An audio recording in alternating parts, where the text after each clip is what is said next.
Você fecha os olhos pela última vez. Silêncio. Um vazio que não é escuridão, mas uma ausência total. O corpo ficou para trás. Agora só resta você e um som. Um som distante, como o bater ritmado de um tambor. Não, não é um tambor. É o seu coração. Você está em algum lugar além da vida. Um espaço entre mundos. E mesmo que não haja ar, você sente o peso da sua própria respiração. É quando percebe, há algo te observando. Uma figura surge. Chacal. Negro como a noite, olhos dourados que atravessam a alma. É Anubis, o condutor dos mortos. Ele não fala. Ele apenas aponta. E você o segue, como se sua vontade já tivesse sido arrancada junto ao corpo. O caminho não é feito de pedra, nem de areia. É feito de lembranças. Cada passo revela uma memória esquecida. Uma palavra dita com raiva, uma promessa não cumprida, uma mentira confortável. Você quer olhar para o lado, mas o caminho o obriga a seguir em frente. Ao longe, uma luz, fria, imóvel. Você se aproxima. Ali está o Salão das Duas Verdades, gigantesco, imponente, silencioso. No centro, um trono esmeralda. Sentado nele, envolto em linho sagrado, pele verde como o renascimento, olhos como estrelas antigas. Osíris. À sua volta, 42 juízes divinos. Cada um carrega um olhar que já viu o interior de 1000 almas. No chão, diante da corte, repousa uma balança.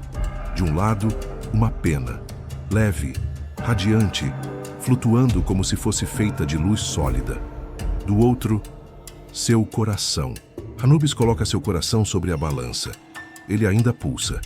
A cada batida você sente como se estivesse sendo rasgado por dentro. Porque ele lembra. Ele sempre lembra. No canto, uma criatura se agita. Parte leoa, parte crocodilo, parte hipopótamo. A devoradora de almas, Amit. Seus olhos brilham com fome. Você está prestes a ser julgado. Nada pode ser escondido aqui. Nenhuma desculpa, nenhuma máscara, nenhuma história contada a si mesmo. Você treme, não de medo, mas de reconhecimento. Porque pela primeira vez, está diante da verdade nua e absoluta. E agora tudo depende de uma coisa. Seu coração é mais leve que uma pena?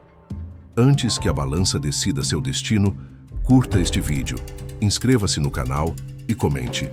O que você acredita que acontece depois da morte? Por milênios, o povo do Egito viveu com essa imagem gravada na alma. A balança, o coração, a pena, o olhar impassível de Osíris. Não era apenas um mito, era uma certeza espiritual, um destino inevitável. A vida era só o começo. A verdadeira prova vinha depois, e não importava quão rico, poderoso ou piedoso alguém fosse em vida. No final, todos se encontrariam diante do mesmo tribunal. Essa crença moldava tudo, desde o modo como se falava com os outros até os rituais de morte. Os amuletos usados, as palavras gravadas nas tumbas. Cada decisão era um passo rumo ao juízo final. Mas por que tanto medo? E por que tanto cuidado? Para os antigos egípcios, a morte não era o fim. Era uma travessia. A alma não desaparecia. Ela seguia viva, carregando o peso de tudo o que foi feito e tudo o que foi sentido. E é exatamente esse peso que definiria seu destino eterno. O julgamento de Osíris era a porta entre dois mundos. O mundo dos vivos, onde tudo é temporário, e o mundo dos mortos, onde tudo se revela. Nesse limiar não havia engano. A alma se revelava por inteiro e era julgada com base no seu verdadeiro conteúdo. Mas será que essa história fala só sobre o que acontece depois da morte? Ou será que, em um nível mais profundo, ela fala sobre o agora? Talvez o julgamento não seja apenas um evento futuro, mas uma metáfora eterna. Talvez a balança esteja sempre ali, invisível, pesando nossas ações, nossos pensamentos, nossos segredos. Este vídeo vai te levar por essa jornada oculta. Vamos explorar o mito egípcio com detalhes. Os deuses, os símbolos, o ritual completo. Mas também vamos olhar além da mitologia. Vamos perguntar: o que essa história diz sobre nós? sobre nossas escolhas, nossas verdades e o peso que carregamos. Antes de se tornar juiz dos mortos, Osíris foi mortal, um rei, um deus encarnado. E como todos os reis antigos que ousaram trazer ordem ao caos, ele pagou um preço. Segundo os textos sagrados, Osíris reinava sobre o Egito com justiça, sabedoria e compaixão. Ele ensinou seu povo a cultivar a terra, a respeitar as leis de Maat, a viver em harmonia com o cosmos. Mas seu brilho ofuscava seu irmão, o sombrio e impiedoso Sete, deus do deserto, da fúria e da desordem. Movido por inveja, Sete traiu Osíris. Convidou-o para um banquete, onde apresentou um sarcófago feito sob medida, prometendo oferecê-lo como presente àquele que coubesse perfeitamente em seu interior. Osíris entrou, a tampa se fechou, e ali, naquela caixa selada, o rei da vida foi assassinado. O corpo foi lançado ao Nilo despedaçado, mas a história de Osíris não termina com a morte. Ísis, sua esposa e irmã, guiada por uma devoção que desafiava o tempo e o destino, partiu em uma jornada para reunir os pedaços de seu amado. Um por um ela encontrou os fragmentos. Com a ajuda de magia antiga e da força do amor, Ísis reconstruiu Osíris e o trouxe de volta, não para o mundo dos vivos, mas para um novo trono, o trono da eternidade. Ali, no submundo, Osíris renasceu como Senhor dos Mortos, um rei mais poderoso do que nunca. Não mais apenas um governante de corpos, mas um julgador de almas. O símbolo de sua pele verde representa a renovação, o renascimento, a fertilidade eterna. E sua presença no submundo garante que a morte não seja um fim, mas um ciclo. Com Osíris até o fim tem retorno. É por isso que ele é o juiz perfeito. Ele conhece a dor, conhece a traição, conhece o silêncio da morte e a escuridão do esquecimento, mas também conhece o retorno, a ascensão, o renascer. Quando a alma chega diante dele, não encontra apenas um Deus distante. Encontra alguém que já passou por tudo e ainda assim permaneceu justo. Ao conhecer Osíris, não estamos apenas diante de uma figura mitológica.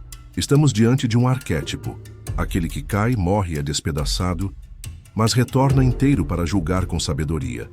E esse julgamento, como veremos a seguir, não é feito apenas por ele. Uma outra força paira sobre o tribunal, leve, sutil e absoluta. Vamos conhecer agora a deusa que segura a pena mais pesada do universo.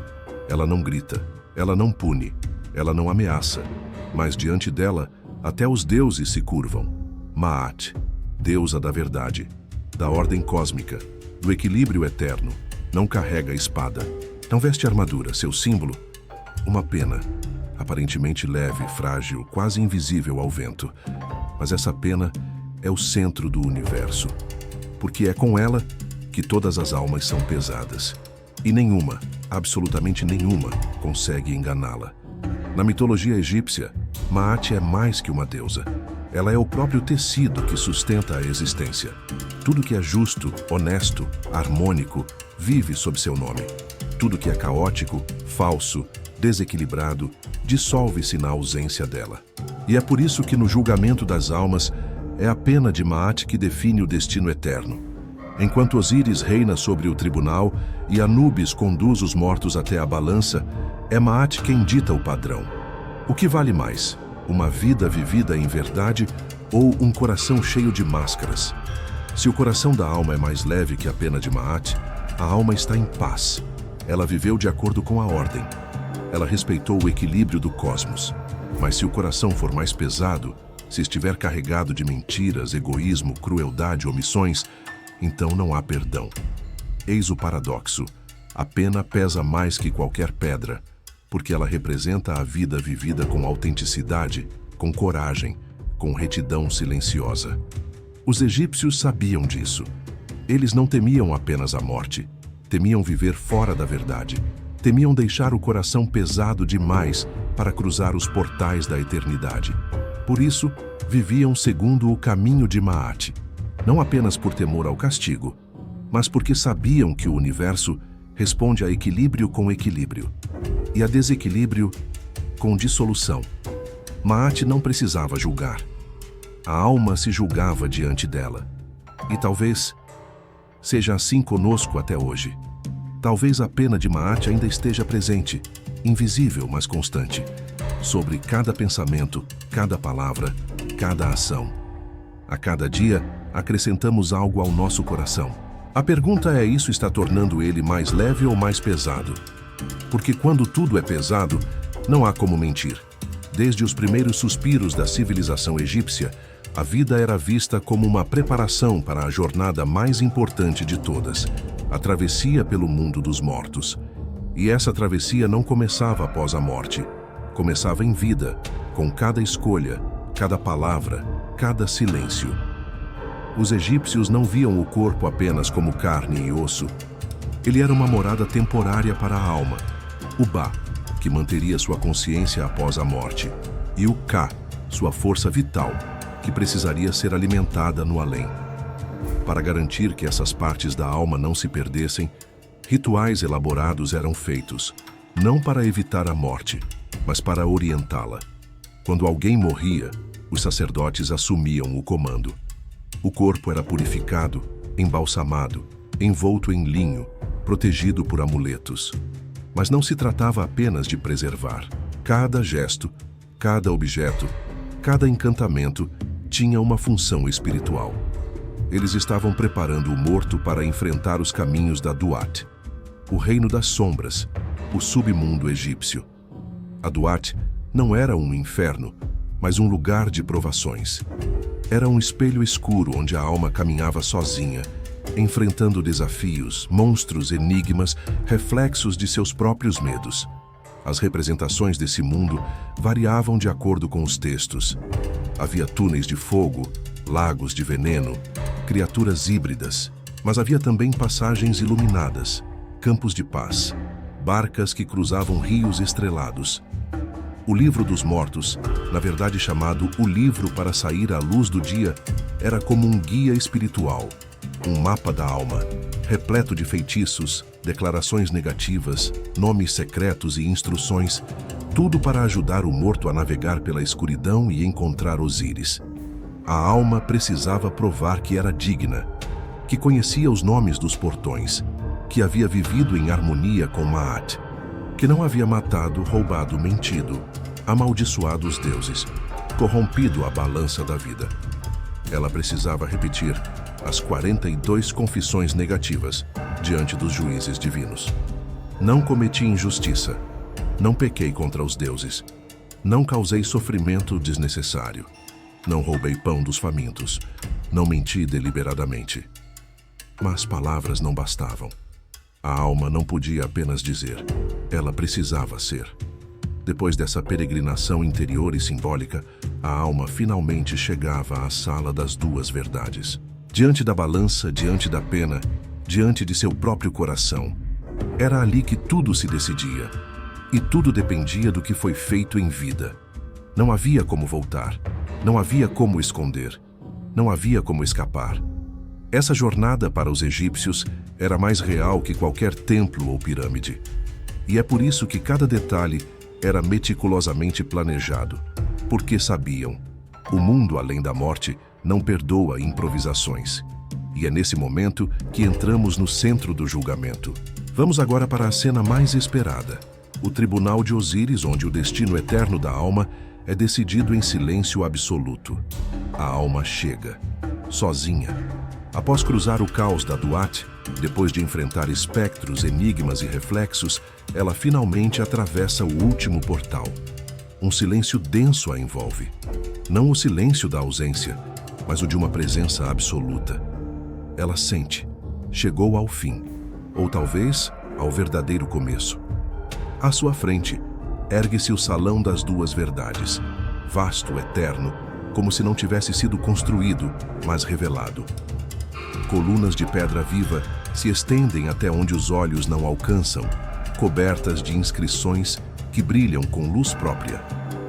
No chão, símbolos arcaicos se movem como serpentes de fogo, contando histórias que a alma reconhece, mesmo sem nunca tê-las ouvido.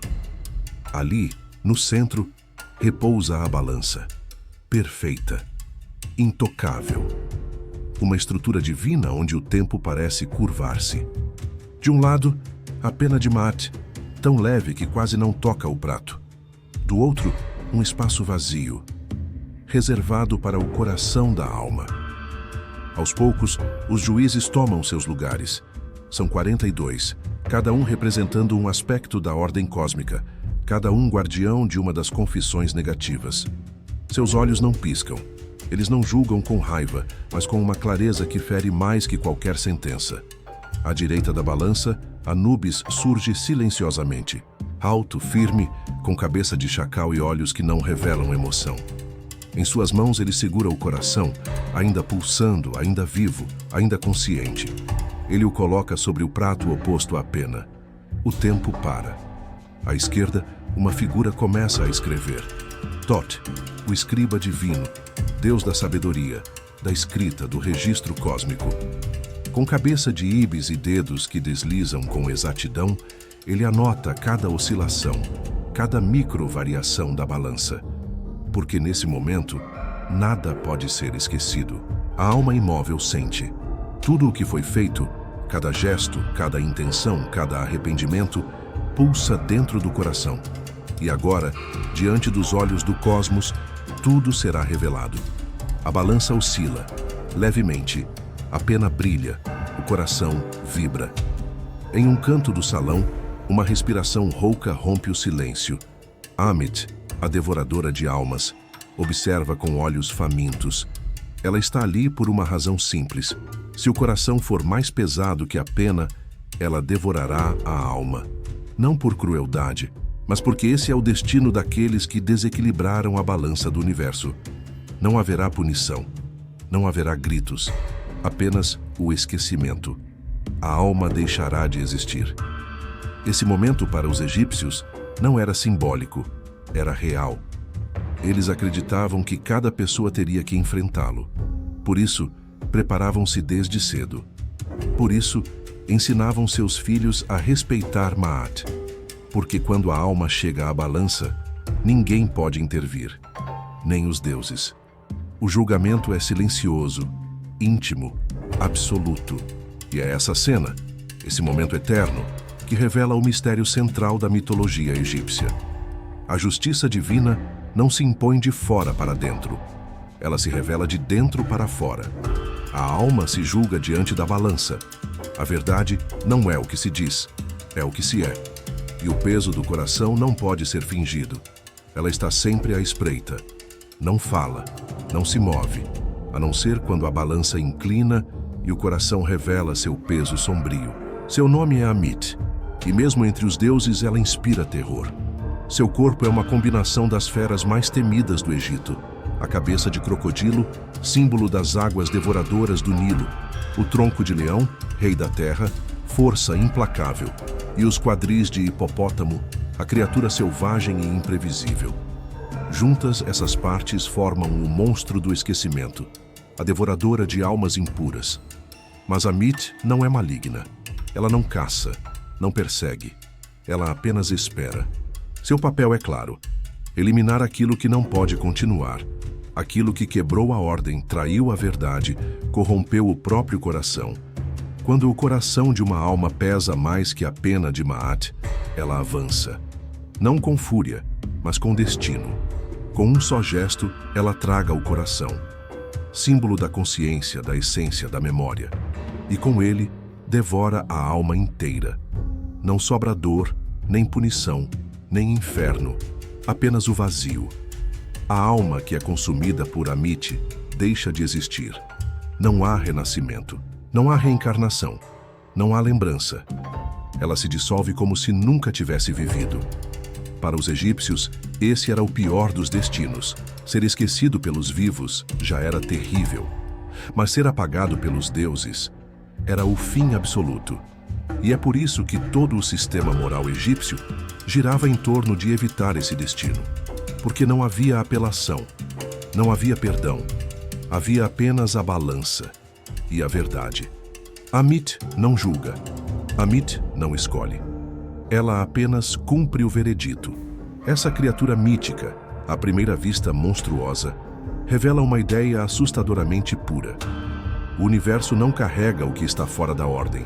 Ele recicla, ele elimina, ele recomeça. E diante disso, resta uma pergunta: o que estamos nutrindo em nosso coração? Algo que possa atravessar a eternidade? Ou algo que será engolido pelo esquecimento? A balança de Osíris é mais que um instrumento de julgamento. Ela é um espelho, um reflexo da alma. E o que ela revela não é o passado, mas a verdade mais profunda sobre quem somos.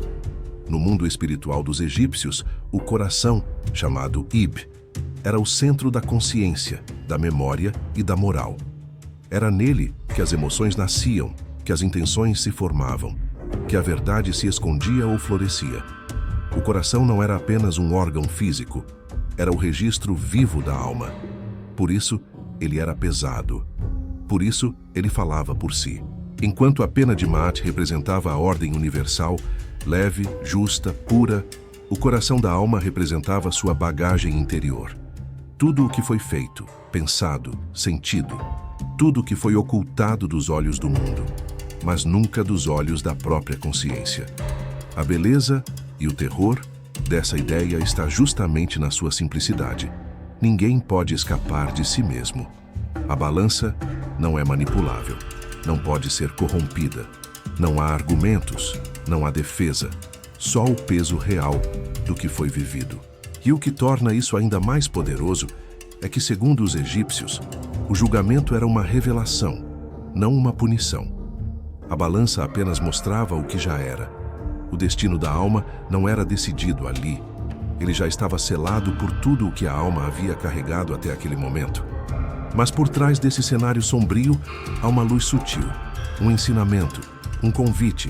Se o coração guarda tudo, então também guarda cada gesto de compaixão, cada arrependimento sincero, cada silêncio respeitoso, cada verdade sustentada, mesmo com medo. Não é necessário ser perfeito, é necessário ser verdadeiro. O simbolismo da balança e do coração não fala apenas da morte. Fala da vida como um tribunal silencioso. Um tribunal onde somos ao mesmo tempo o réu, o juiz e o veredito. A cada escolha, adicionamos algo ao nosso coração. A cada pensamento, gravamos algo nas paredes invisíveis da nossa alma. E a pergunta permanece: estamos vivendo de forma que nosso coração se torne leve ou cada vez mais pesado?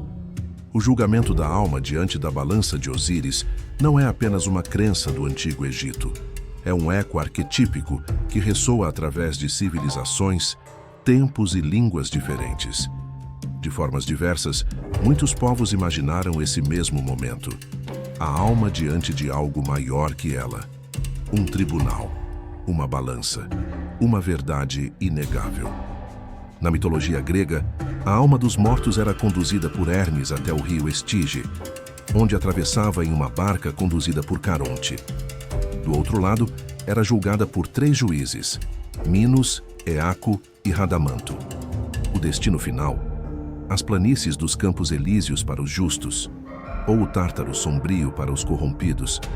A decisão era baseada na vida que se levou e nas ações que ficaram gravadas na memória dos deuses. No cristianismo, o conceito do dia do juízo final traz uma imagem semelhante. Todos os mortos sendo erguidos de suas tumbas, cada um com seus atos registrados no livro da vida.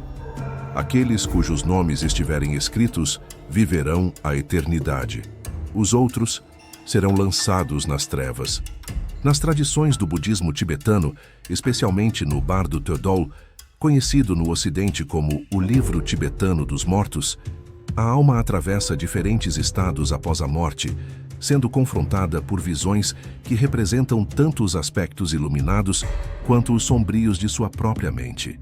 O reconhecimento ou a rejeição dessas visões determinará se a alma renasce ou se alcança a liberação. Esses mitos não se copiaram. Eles emergiram de lugares distintos, com culturas, línguas e histórias diferentes. E ainda assim, todos apontam para o mesmo princípio. Nossas ações moldam o que somos, e aquilo que somos um dia será revelado. Talvez o tribunal de Osíris não esteja preso às areias do Egito. Talvez ele seja uma imagem eterna de algo que todos intuímos, que a alma carrega uma verdade que não pode ser escondida. E essa verdade, não importa a religião, o nome do Deus ou o tipo de ritual, será um dia confrontada. E se o tribunal de Osíris não estivesse esperando no fim da vida, mas se manifestando a cada novo amanhecer? Os antigos egípcios não viam o julgamento como um evento distante. Eles viviam com a consciência de que a alma está sempre sendo pesada. A balança de Maat não aparece apenas após a morte. Ela aparece no silêncio das escolhas, nas encruzilhadas morais, nos pequenos gestos diários que revelam quem realmente somos. Cada vez que você escolhe a verdade, mesmo que doa, seu coração se torna um pouco mais leve. Cada vez que você traz sua consciência, mesmo que ninguém veja, ele se torna um pouco mais pesado. É assim, lentamente, imperceptivelmente, que vamos construindo o destino de nossa alma. O julgamento, então, não é um susto final. É uma construção. É o som do próprio coração diante da vida. Quando alguém mente, rouba, machuca, manipula, o universo não responde com trovões nem castigos. Ele apenas guarda o peso. E esse peso vai com você, cresce dentro de você. E no momento certo se revela. Mas o contrário também é verdadeiro. Cada ato de bondade, de integridade, de coragem moral, mesmo que ninguém aplauda, se torna luz, clareza, alívio. E é por isso que, no fundo, sabemos quando estamos agindo em desacordo com nossa essência. Sentimos o desconforto, a tensão, a culpa. É como se nosso próprio coração estivesse tentando nos avisar. Isso te afasta de quem você é. Essa é a beleza do mito. Ele não está preso ao tempo. Ele não exige pirâmides nem hieróglifos. Ele exige presença, consciência, honestidade radical. Viver como se seu coração estivesse sempre diante da balança é viver com lucidez. É viver com propósito. E não, isso não significa perfeição. Significa verdade. Significa assumir as falhas, buscar reparação, aprender, transformar-se. Porque a leveza da alma não vem da ausência de erros, mas da presença de integridade. Talvez Osíris não esteja em algum reino distante. Talvez ele esteja dentro de você, observando, esperando, pesando cada decisão com olhos silenciosos e justos. E no fim, talvez não haja surpresas, porque quando a alma for chamada, ela já saberá o veredito. No fim, tudo se cala. A alma está só. Não há plateia. Não há juízes visíveis. Só a lembrança do que foi vivido e o eco de cada escolha que ressoou no silêncio. A balança não mente. O coração não esquece. E o universo, esse juiz silencioso, apenas reflete. O julgamento de Osíris não é uma ameaça. É um espelho eterno, diante do qual todos nós um dia ficaremos nus. Não pelo corpo, mas pela alma. E não importa se você acredita ou não nos deuses do Nilo, nos rituais dos mortos, nos encantamentos gravados em tumbas antigas. Porque o mito, o verdadeiro mito, não precisa ser literal para ser real. Ele vive nas entrelinhas da existência. Ele pulsa toda vez que escolhemos entre o ego e a empatia. Toda vez que nos perguntamos, mesmo que em silêncio, estou sendo verdadeiro comigo? Talvez esse seja o segredo que os egípcios quiseram preservar com tanta obsessão. Que a alma carrega tudo, que a verdade não se apaga com a morte, e que a única maneira de atravessar para o outro lado é com um coração leve. Não porque nunca errou, mas porque aprendeu a viver com responsabilidade. Osíris julga, sim, mas quem define o peso do coração somos nós, a cada dia, a cada instante, a cada escolha silenciosa que ninguém vê. Então a pergunta final não é: você acredita no julgamento da alma? A pergunta é: você está vivendo de forma que seu coração possa atravessar? E se a resposta for não, a boa notícia é: ainda há tempo. A balança ainda não se inclinou. Se essa jornada te tocou, curta este vídeo, inscreva-se no canal e comente. O seu coração seria leve ou pesado? Compartilhe essa reflexão com alguém que precise ouvir. E lembre-se, cada ato conta. Até o silêncio pesa na balança da alma.